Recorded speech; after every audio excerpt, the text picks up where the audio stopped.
Kilala mo ba si Manager Han ng Gyosong Foods? Inamin niyang sa kanya galing ang perang yan. Pati yung pagsabotahe sa arena at yung dating pagsabog ng tangke ng gas, yun ay kagagawan niyan lahat.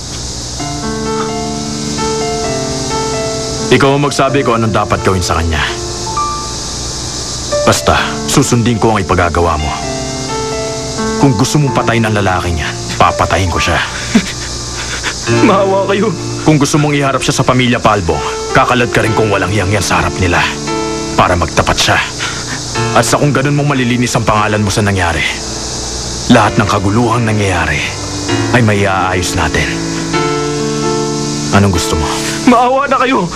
Napilitan lang talaga akong gawin yun. Taco, patawarin mo ako. Alam ko nagkasala ako sa'yo. Nabulag lang ako sa pera. Nasilaw ako sa sinabi niya makakapagtayo daw ako sa sarili kong bakery. Jimmy, ikaw ang may gawa nun?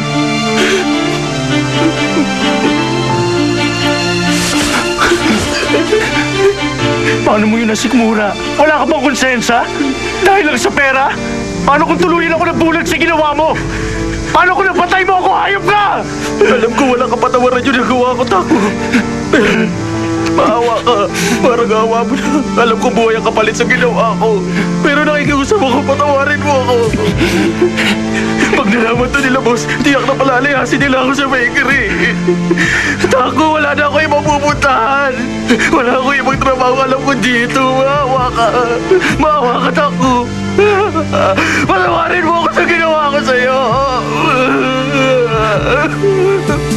Taco.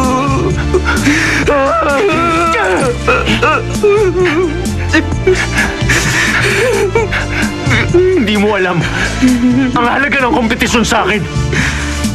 Basta ipapakita ko. Anong gusto mo mangyari?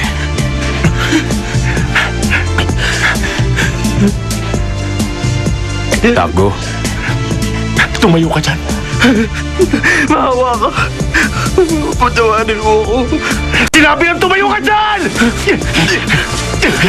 Maawa ka. Patawarin mo ako, Taco. Huwag mo ako papatayin, Taco. Sumama ka. Taco, wag! Hindi ka!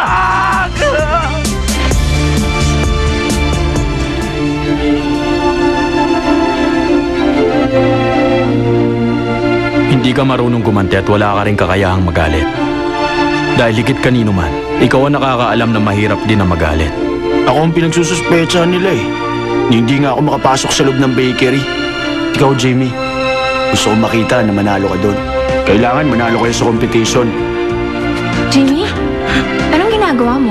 Ibibigay ko kay Taco yung kalahati para makapag-practice siya. Kailangan niya to eh. Mama,